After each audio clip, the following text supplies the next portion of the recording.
तर आपण आदिवासी आणि एससी समाजाला कसे पटवून द्याल की भारतीय जनता पक्ष तुमचा आहे, आमचा आहे? मागील 3 वर्षापासून सालेकसा नगरपंचायतच्या निवडणुका झालेल्या नाही. जर आपल्याला संधी मिळाली, भारतीय जनता पक्षाने संधी दिली, उमेदवारी मिळाली, निवडून आलात, तर मग आपली पुढची योजना काय आहे सालेकसा नगरपंचायत करिता? थोडक्यामध्ये आपला जाहीरनामा म्हणजे थोडक्यामध्ये काय आपण मुख्य गोष्टी करणार? बघा, अन्न वस्त्र निवारा ह्या ज्या प्राथमिक गोष्टी आहेत त्या आपण ते पूर्ण करण्याचा पूर्णपणे प्रयत्न करू, 100% प्रयत्न करू. नमस्कार, आपण बघत आहात सत्य को जानो न्यूज आणि मी नरेश बोपचे.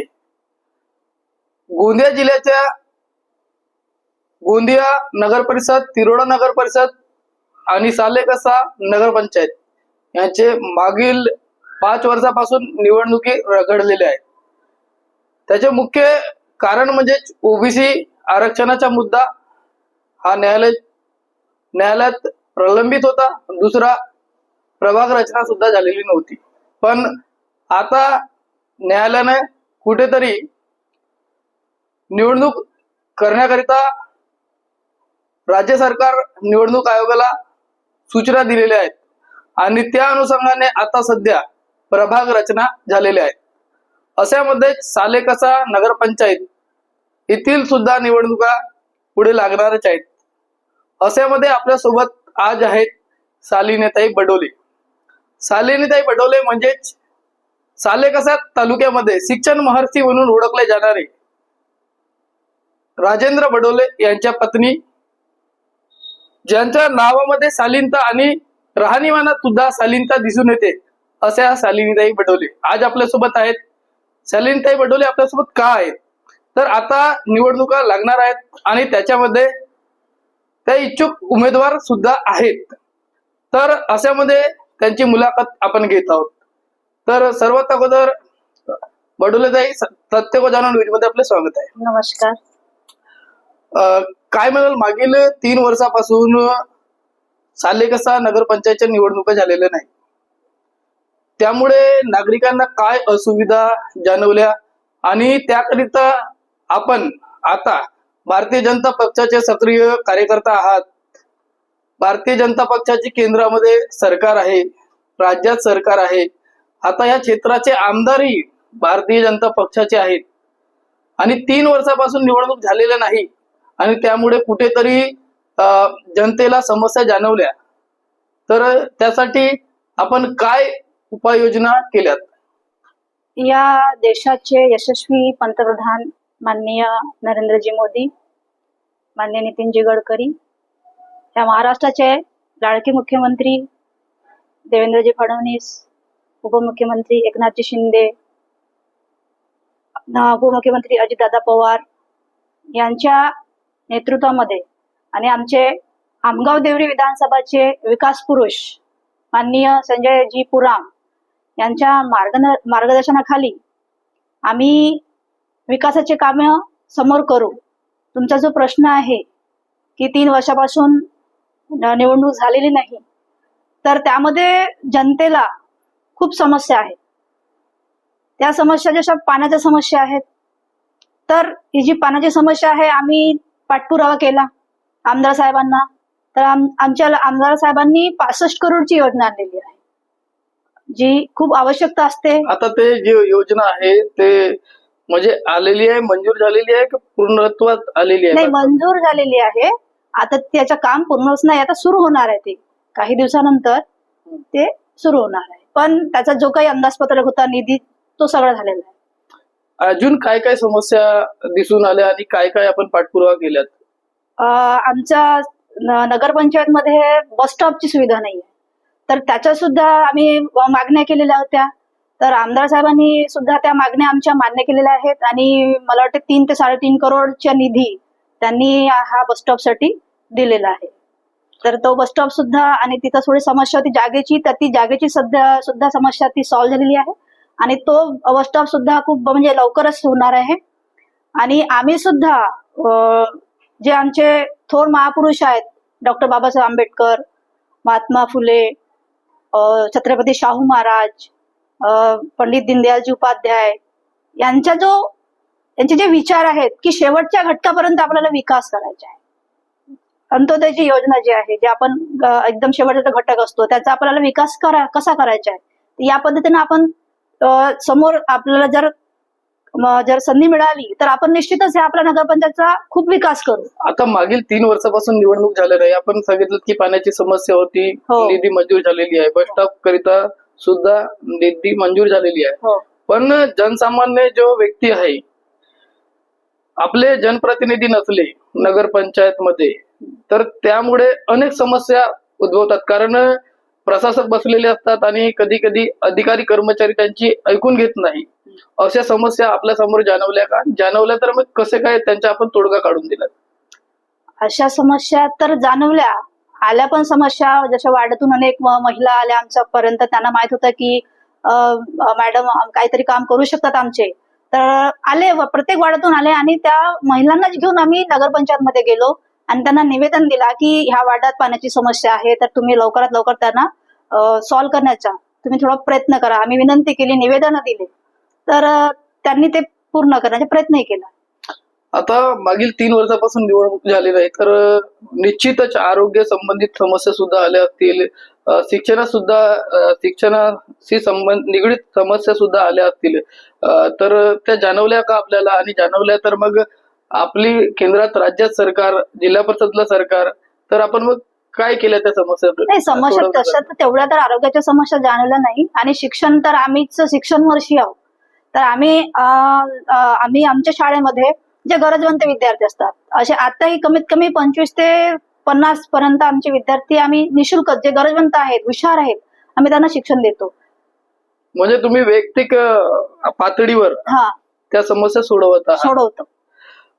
जर आपल्याला संधी मिळाली, भारतीय जनता पक्षाने संधी दिली, उमेदवारी मिळाली, निवडून आलात, तर मग आपली पुढची योजना काय आहे सालेकसा नगरपंचायत करिता?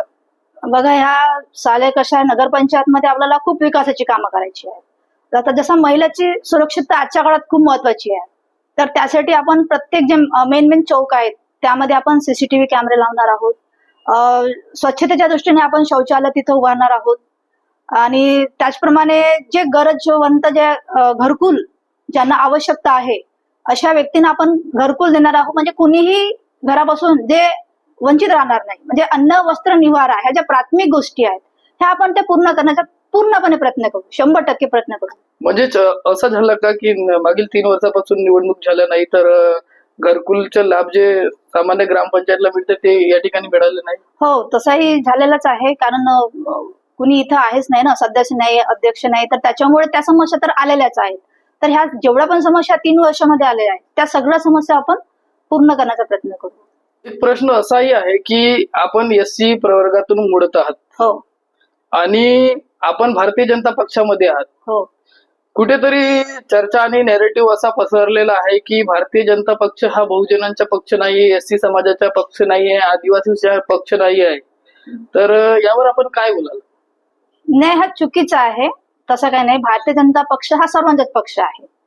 आपण त्याला चांगल्या दृष्टीनं पाहायला पाहिजे.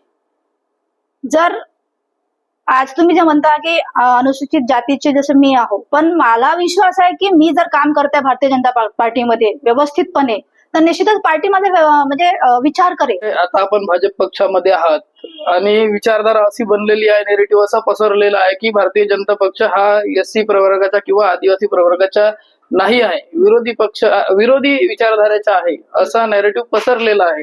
तर आपण आदिवासी आणि एससी समाजाला कसे पटवून द्याल की भारतीय जनता पक्ष तुमचा आहे, आमचा आहे? बघा, भारतीय जनता पक्षाने एससी साठी तुम्ही जे म्हणता की त्याच्यामध्ये आमच्या सरकारने काय इंदू मिलची जागा घेतली, जी खूप महत्वाची आहे, बाबासाहेबांच्या जे चैत्यभूमीला लागून आहे. तर आजपर्यंत जे सरकार होऊन गेले त्यांनी त्या बाबतीत कधीच विचार केला नाही.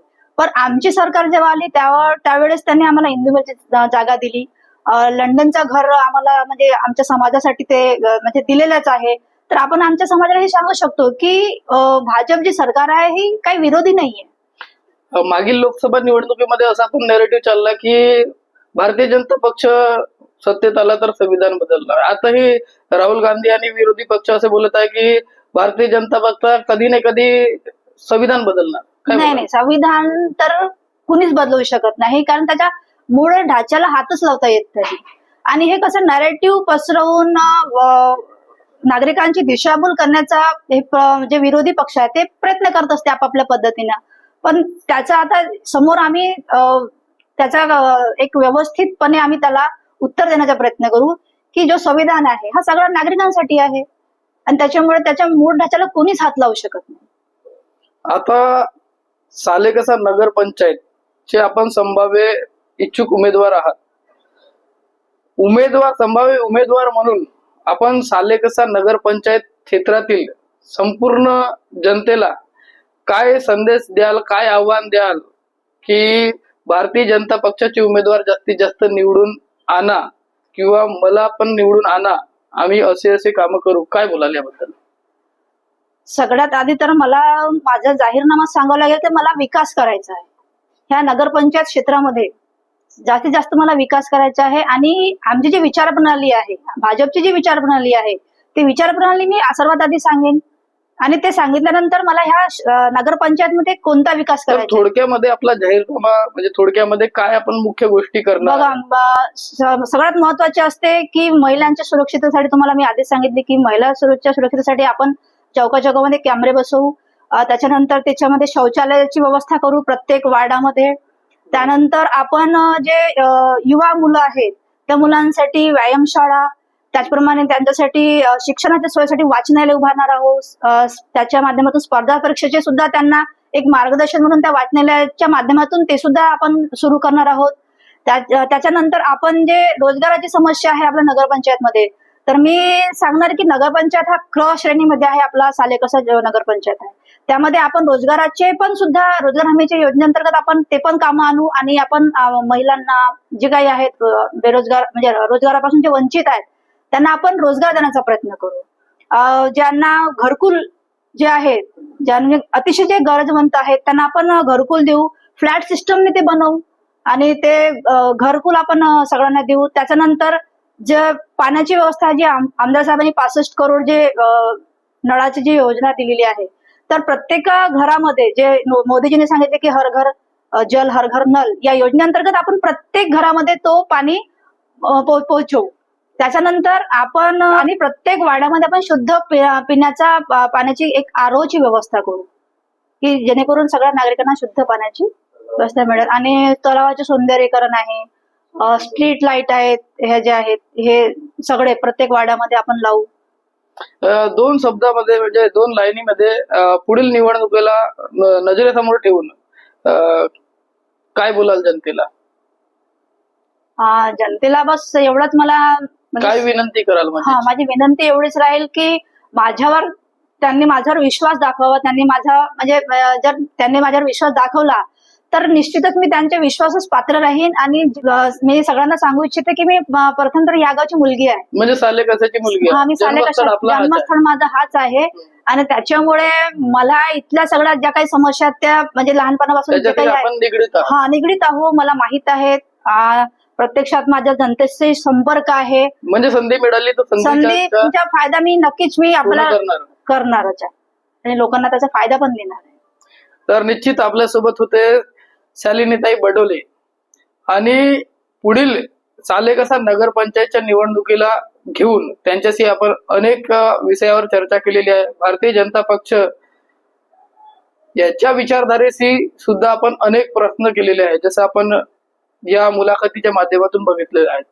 तर अशाच मुलाखती आणि जाहिराती व बातमीकरिता बघत राहा सत्य को जानो न्यूज. मिळूया पुढील बातमी व पुढील मुलाखतीमध्ये. तोपर्यंत नमस्कार.